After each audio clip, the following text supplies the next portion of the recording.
नहीं समझ सकता है जब स्वयं उसको पीड़ा ना हो।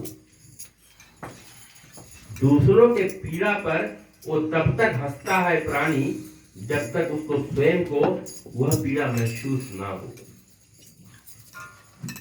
एक छोटा सा दृष्टांत मुझे याद आ गया इस समय।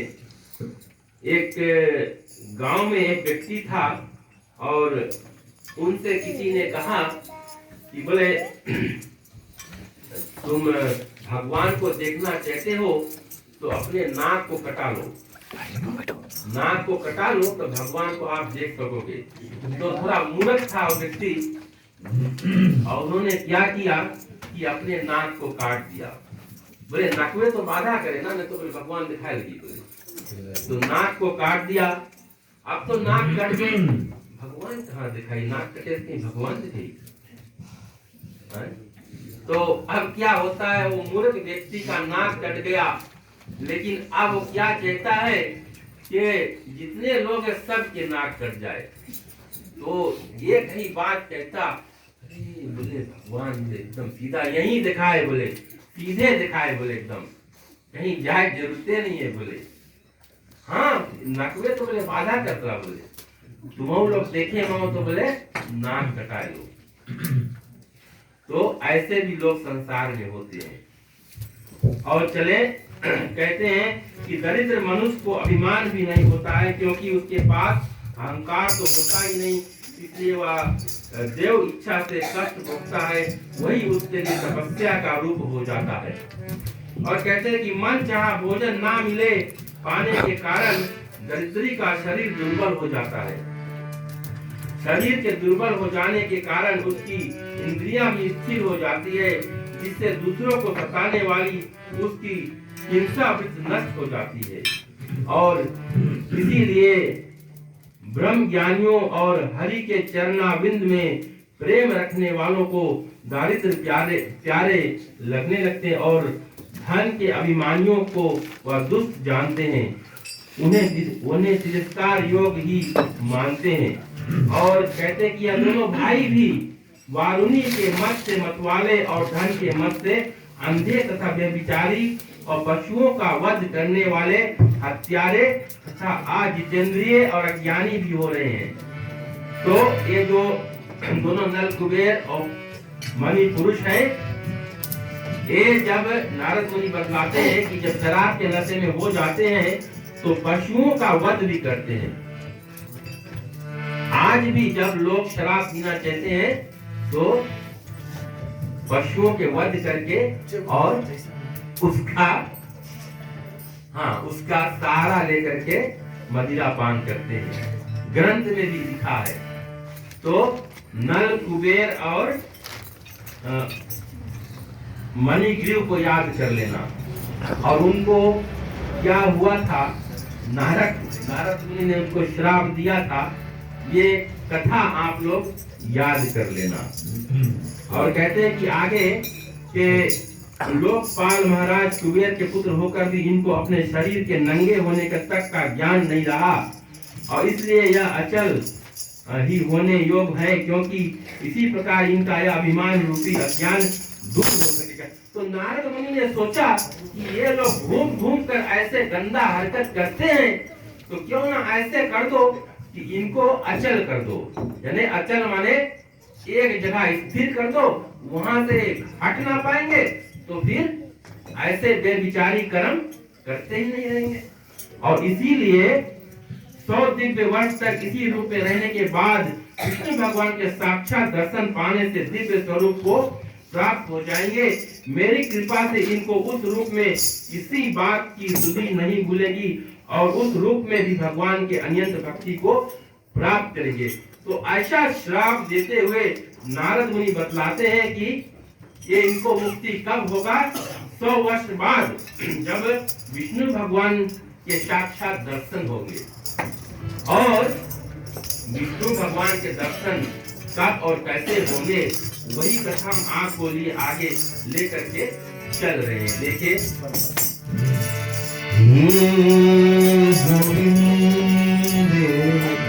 हे गोपाल हे दयाल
और इस तरह से अब हम फिर चलते हैं नंद गांव, जहाँ पर यशोदा मैया कन्हैया को पालती है। नन्हा सा कन्हैया है और बच्चा जब छोटा होता है तो कितना शरारत करता है, कितना बदमाशी करता है।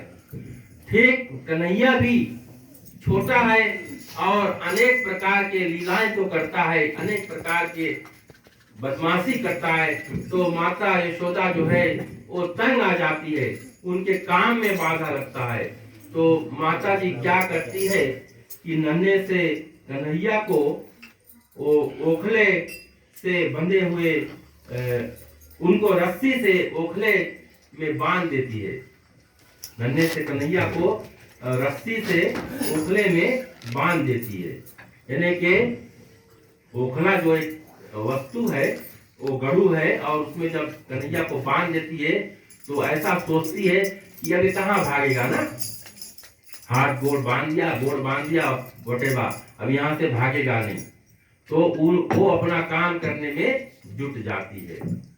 और क्या होता है कि इधर तो दोनों नल कुबेर और मणिग्रह को श्राप मिला, वो पेड़ बन करके वही नंद गांव में है जहां पर कन्हैया बांस में बंधा है। और भगवान विष्णु कैसे वहां जाता है, कृष्णा के रूप में, कृष्णा के अवतार में। और क्या होता है कि अपने परम भक्त नारद जी के उन्हीं सत्य वचनों की सुधि करके रस्सी द्वारा ओखली से बंधे हुए बाल रूप भगवान श्री कृष्णा जी जहां पर वह यमला अर्जुन नामक दोनों वृक्ष खड़े थे वहां पर जा पहुंचते हैं। क्योंकि वो जानते हैं नारद मुनि ने श्राप दिया है और फिर उनको बतलाया भी था कि 100 वर्ष बाद जब भगवान विष्णु अवतरित होंगे तब तुमको ताड़ेंगे। तो कृष्णा को वहां पर जाना पड़ा। और कृष्णा जी अपने मन में सोच रहे हैं कि नारद जी मुझे अत्यंत प्यारे हैं, उन्होंने इन्हें जो कुछ शाप दे दिया है, मुझे इन दोनों पर कृपा करते हुए उनके यह वचन सत्य तो अवश्य करना पड़ेगा। नारद जी के वचन को टालना नहीं है, उनके वचन को सत्य करना पड़ेगा। और देखिए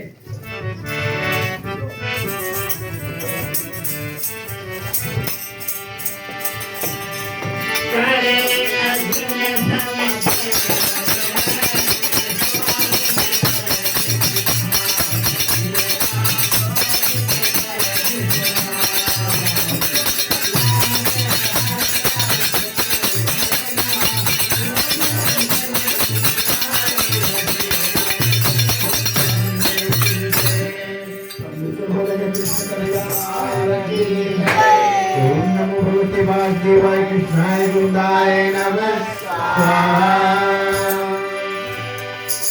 और फिर बताओ क्या होता है कि कन्हैया नारद मुनि के वचन को सत्य करने के निमित्त से अब उस ओखले को घिसते हुए कहाँ जाते हैं जहाँ पर दोनों वृक्ष खड़े हैं। और ओखला ऐसा वस्तु है जैसे समझ लो दो टाया लगा है अगल बगल, बीच में थोड़ा पतला से है, रस्सी से बंधा है और वो थमकता है। यद्यपि वो बहुत गड़ू है लेकिन कन्हैया तो कन्हैया है, वो ओखले को घिसता है और जाता है दोनों वृक्ष जो अमला अर्जुन वृक्ष बने खड़े हैं, नल कुबेर और मणिग्रह, और दोनों पेड़ के बीच में से होकर के गुजरता है, और उसके बीच में से जब वो क्रॉस करके आगे बढ़ता है तो जो ओखल है वो पीछे से आ करके उस वृक्ष में फंस जाता है, और जब वृक्ष में वो फंसता है तो क्या होता है, कन्हैया जैसे जोर भरता है, ताकत लगाता है, तो दोनों वृक्ष जो है टूट करके और गिर जाते हैं। और जो ही वो दोनों वृक्ष टूट कर गिरते हैं, भयंकर शब्द करते हुए पृथ्वी पर पड़ते हैं, तो उन दोनों वृक्षों में से अग्नि के समान कांति वाले देवता स्वरूप दो पुरुष अपने तेज से दिशाओं को शोभायमान करते हुए प्रकट होते हैं। दो पुरुष कौन? नल कुबेर और मणिग्रह, जिनको श्राप मिला था, और भगवान के सामने आकर के बारंबार प्रणाम करके उनकी स्तुति करने लगते हैं। जपली राम राम राम राम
और इस प्रकार से दोनों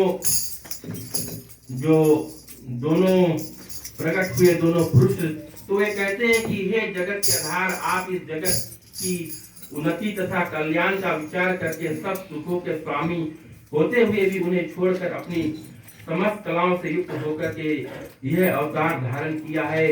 और हे भगवान, हम आपके दासी हैं और आप हमारे लिए कुछ आज्ञा कर दिए। भगवान कृष्ण से कहते हैं दोनों पुरुष कि आप भगवान, आप जो कुछ भी बतलाएंगे, जो कुछ भी बोलेंगे, हम लोग अब करने के लिए तैयार हैं। यानी कि जो गलती इन्होंने मदिरा पी करके किया था, अब उसका पश्चाताप कर रहे हैं। और भगवान कन्हैया से कहते हैं कि हम अपनी वाणी द्वारा आपका गुण अनुवाद करेंगे तथा कानों द्वारा आपके चरित्र सुनेंगे और हाथों द्वारा आपके स्वरूप जगत की सेवा करेंगे और मन द्वारा आपका चिंतन करेंगे और मस्तक द्वारा आपके निवास रूप इस विश्व को प्रणाम करेंगे और तथा संतों को आपका साक्षात स्वरूप समझेंगे। इस प्रकार से दोनों पुरुष भगवान कृष्ण से अपने मुख से कहते हैं कि हम आपको इस तरह मानेंगे, यानी कि आज से हम कोई भी बुरा कर्म नहीं करेंगे, हम ऐसा कर्म करेंगे कि जो हमारे काम आए। कहते हैं कि कुछ ऐसी कमाई कर लो जो संग जा सके, कुछ ऐसी कमाई कर लो जो संग जा सके, मुश्किल पड़े तो राह में काम आ सके। मेरे श्रोताओं, पैसा अगर हमारे पास है तो हम कुछ भी कर सकते हैं ना।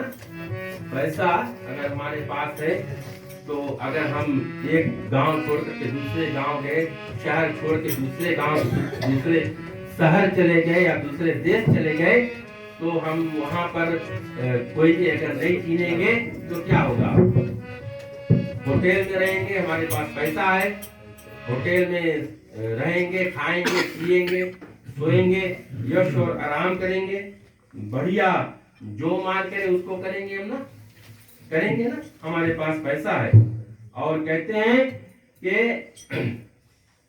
ऐसी सेवा, और कहते हैं कि हम वहां की सेवा की, वहां की चिंता भी करो।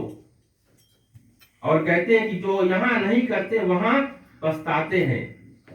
तो मतलब जब हम यहाँ पर पैसा नहीं कमाएंगे तो वहां पर जब पहुंचेंगे तो पछताएंगे कि अरे हमारे पास तो पैसा नहीं है, अब हम कैसे यश और आराम करेंगे ना।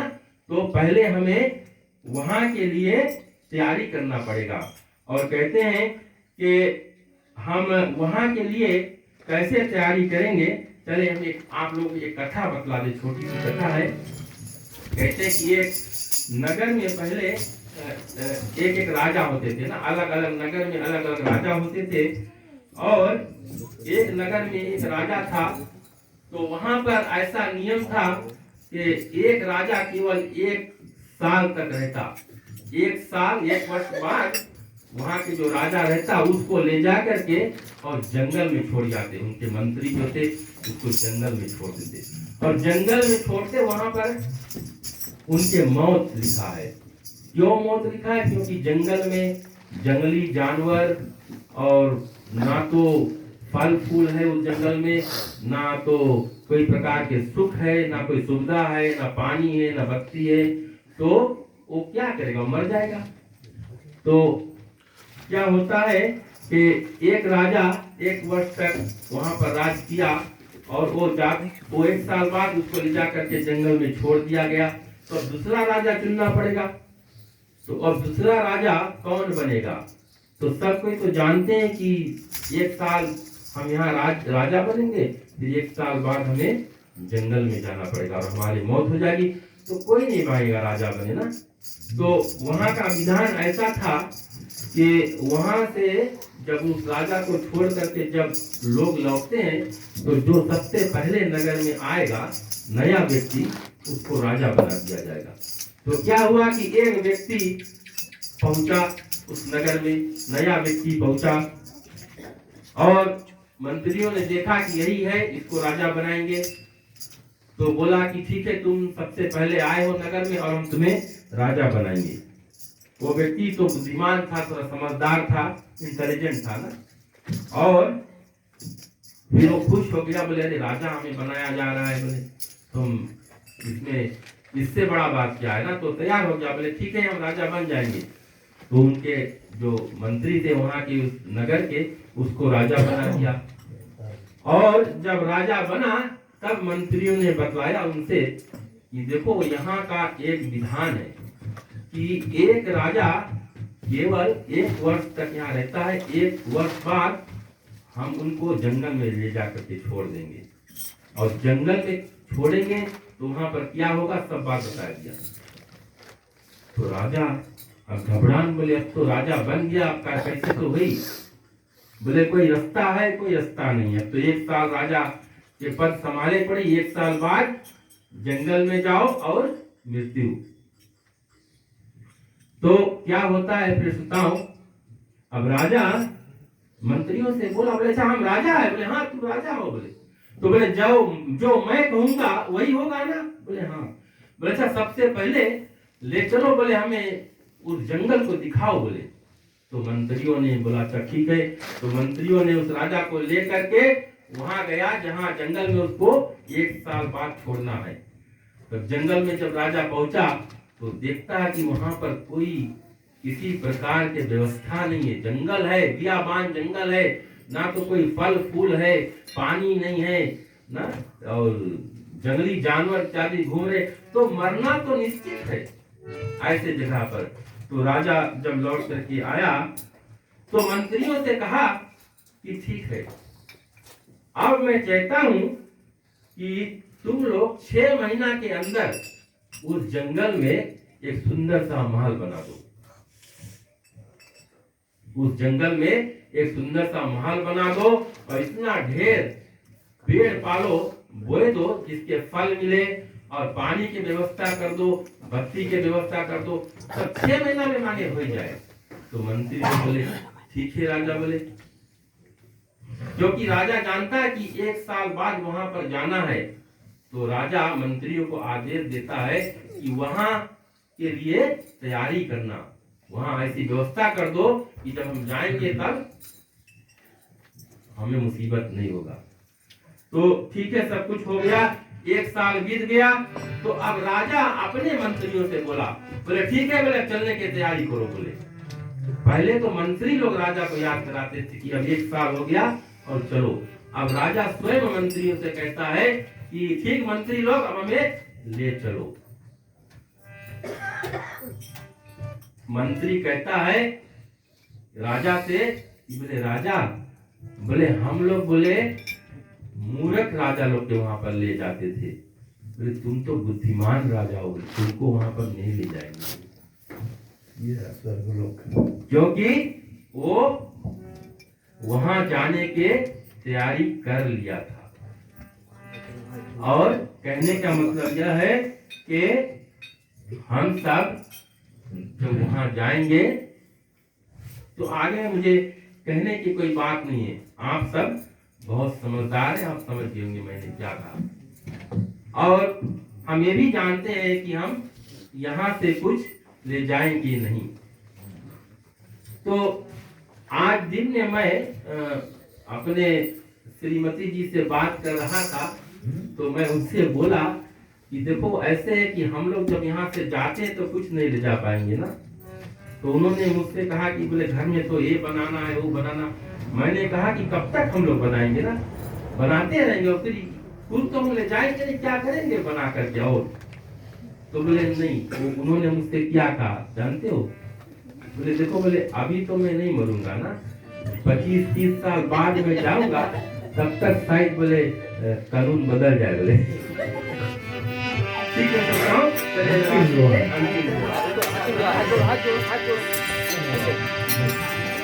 समय अभाव के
की जय। ओम नमो भगवते वासुदेवाय कृष्णाय गोविंदाय नमः स्वाहा। और इस प्रकार से श्री सुखदेव जी महाराज कहते हैं कि हे राजन, जब ओखली से बंधे हुए यदुनाथ श्री कृष्ण जी ने इस प्रकार कहा, तब तो वह दोनों भाई हृदय में अति प्रसन्न होकर के और परिक्रमा कर विधि पूर्वक प्रणाम करके उनसे आज्ञा लेकर के उत्तर को चले गए। और श्री गोपाल जी कहते हैं, इस प्रकार से यमला अर्जुन का उद्धार करके बाल रूपी भगवान श्री कृष्ण जी चारों ओर देखने लगे। बोलो श्री कृष्ण कन्हैया लाल की जय। ठीक है श्रोताओं, हम कथा को आज यहीं पर विराम देते हैं और इस सुंदर सी कथा को सुनने के लिए आप सबों ने बड़े ध्यान मगन होकर के इस कथा को सुना। हम आपको बारंबार धन्यवाद देते हैं। ऐसे भगवान श्री कृष्ण की कथा आप लोग ऐसे मन लगाकर सुनते हैं, मुझे पूर्ण विश्वास है इसका जो पुनः फल है आप सभी प्राणी को प्राप्त हुए। चले रात्रि के अंतिम ओम